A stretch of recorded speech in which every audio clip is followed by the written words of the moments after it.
How is everyone doing today? We are talking about speaker measurements, and stick around because I want to show my process for setting up my room. Now, give credit where credit is due.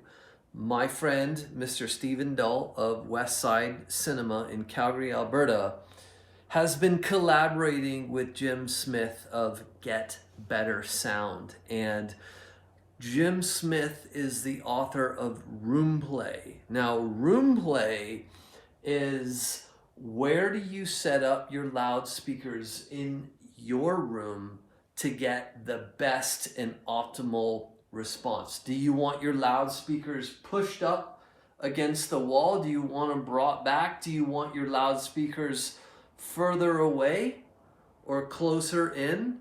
Or do you want your loudspeakers facing front, or do you want them towed in? All of these things have a tremendous impact into the sound signature and the response characteristics of our stereo system, specifically a 2-channel stereo system or 2 channels, 2 subs, multiple subs, 1 sub.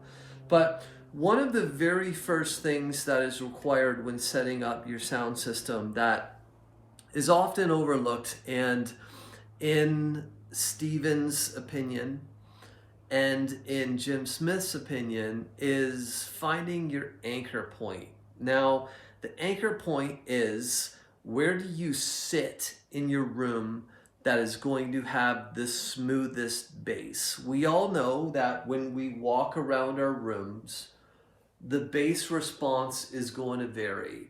If I'm standing here or over there, I'm going to, as I walk around my room, I'm going to hear different responses. And sometimes the bass is going to be boomy, and sometimes the bass is going to be null.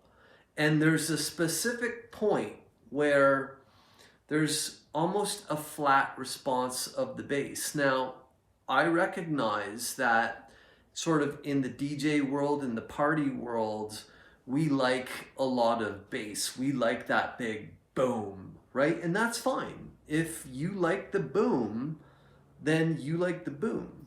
But in the process of room play, we are going to try to get a linear bass sound so that there's no equalization. Essentially, it's room equalization where one frequency has a greater effect than the other. The importance of having a flat bass response is that if you have too much bass, it can really saturate the other elements of an audio signal, where you're not going to get proper imaging, you're not going to get proper separation, and you're not going to get proper separation simply because of bass resonances. The bass resonances in your room are going to muddy up all of the detail that everything else is striving to achieve. So stick around with me. My name is Scott Lylander.